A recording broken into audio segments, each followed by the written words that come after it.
Buen día, mi nombre es Donna Linares y en este momento vengo a hablarle acerca de las situaciones prácticas del derecho colectivo del trabajo. Si bien es cierto, tenemos que tener en claro que son los sindicatos. Los sindicatos son más que asociaciones de trabajadores y de patronos de libre ingreso y egreso para la defensa y el mejoramiento, protección y para velar por esos intereses de esos trabajadores, ya sean buscar el bien común y esos intereses se trata de económicos, sociales comunes y además culturales. Estos sindicatos poseen su objetivo en el artículo 407 de la Ley Orgánica del Trabajo para los Trabajadores y Trabajadoras, lo cual consiste en aquella protección de los deberes y derechos que posee un trabajador dentro de una empresa o dentro de ese gremio sindicalista. En la siguiente diapositiva tenemos la formación e incidencias para lograr un sindicato.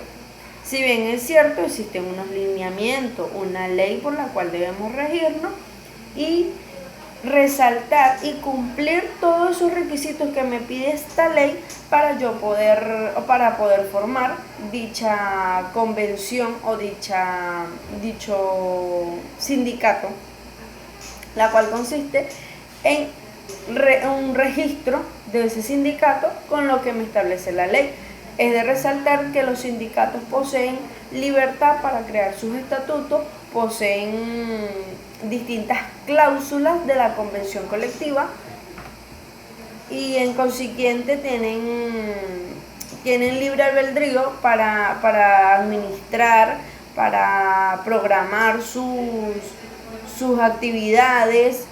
Y otro hecho de gran importancia es valorar la importancia de esas negociaciones colectivas de trabajo, ejercitar distintas problemáticas de la convención colectiva de este trabajo, hablando de qué, de una estabilidad social, de una libertad sindical y de que esto no se puede hacer de manera obligatoria.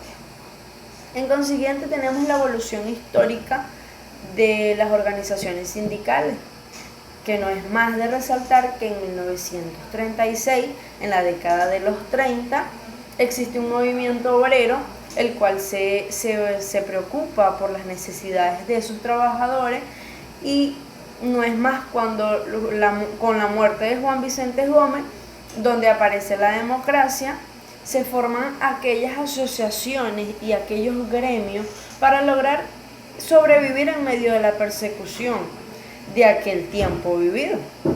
Se reúne un primer Congreso de Trabajadores de Venezuela. Por eso es esta época resaltante para dar inicio a esta evolución histórica.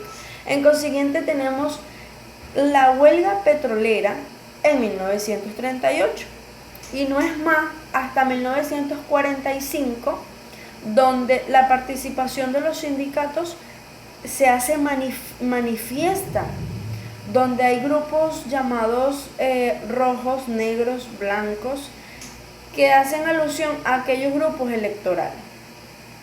En consiguiente tenemos cuando Pérez Jiménez toma el poder, dicta un decreto que disuelve el Congreso de los Trabajadores de Venezuela, resultando esto un golpe fuerte para aquellos sindicatos en aquel momento. Entonces aparecen distintas persecuciones de resaltar como la tortura, el exilio, la clandestinidad, o sea, se convierte en una locura para poder hablar de las necesidades de esos trabajadores, para lograr esa armonía. Se trató más que todo de explotar a los trabajadores y no tener cómo defenderse. En esta segunda etapa, que si no es a mediados de los 80, donde es considerado un momento estelar para el sindicalismo en Venezuela, porque es de resaltar que hubo grandes logros, como legalizar o institucionalizar el movimiento INSEE, que no es más que el Instituto Nacional de Cooperación Educativa, para lograr formación de los trabajadores, para capacitarlos de manera que se sigan desarrollando o subdesarrollando para su crecimiento personal y laboral, que eso le conviene mucho a las empresas. También un logro es el de reformar la ley del Seguro Social y la ley de despidos injustificados. El gobierno actual se está basando en la búsqueda de relaciones laborales modernas, es decir, que cada trabajador negocie con su patrono el hecho de llevar una buena, de tener unas buenas condiciones en su área de trabajo, porque es propicio para el trabajador y para su rendimiento estar bien y tener una estabilidad laboral, y que él le haga saber esas opiniones a su patrón, porque ya que el patrono a él también le conviene para así tener gran desarrollo dentro de su empresa. Y para finalizar, se renueva con se busca nuevos dirigentes que hagan nueva historia para el movimiento sindical actual en Venezuela. En tercer lugar, tenemos la organización sindical en Venezuela. En el artículo 400 de la Ley Orgánica del Trabajo y Trabajadores me establece que la asociación sindical se trata de los trabajadores patronos que tienen el derecho de asociarse libremente para constituir federaciones y confederaciones. O sea, ninguna persona está obligada, mira, esto es un requisito indispensable a la hora de contratarlos, no. En el artículo 400 me establece que libremente pueden pertenecer el patrono o el trabajador.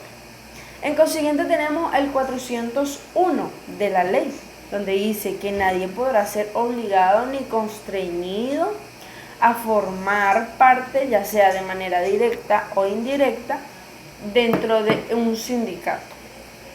Y como ya lo había mencionado antes, los sindicatos son libres para redactar sus estatutos y organizar administración, establecer pautas para su acción sindical y determinar el ámbito local, regional o nacional de sus actividades. Como punto final están los sindicatos y la regulación jurídica. Si bien sabemos que los sindicatos se rigen por sus propios estatutos, pero ellos para lograr vivir, ellos deben seguir la Ley Orgánica del Trabajo para los trabajadores y trabajadoras, donde me informa cómo va a ser el registro y la creación de sus sindicatos. Y tenemos que tener en cuenta que los sindicatos han formado parte de la historia laboral a lo largo de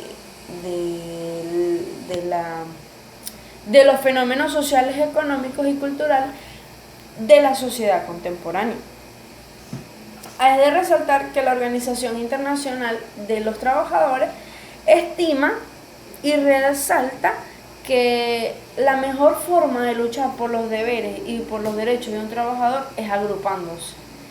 O sea, de manera individual también lo puedes hacer, pero si te agrupas, como típicamente se dice, en la unión está la fuerza. Bueno, mientras uno más se agrupa, allí es donde surge y puedes luchar bien por esos intereses. La regulación jurídica de un sindicato se basa en seguir este grupo de normas, todas estas normas que han venido existiendo, todas esas reformas, para así tener una buena armonía y cumplir a cabalidad con ellas. Ya que antes es de resaltar que la huelga eran penados utilizándolos como medios violentos. Entonces en la actualidad se utiliza como un derecho, se establece como un derecho del trabajo, se establece como un derecho laboral. Tú puedes realizar tu huelga y no va a ser penado como en los tiempos de antes. Bueno, muchísimas gracias. Esto es todo.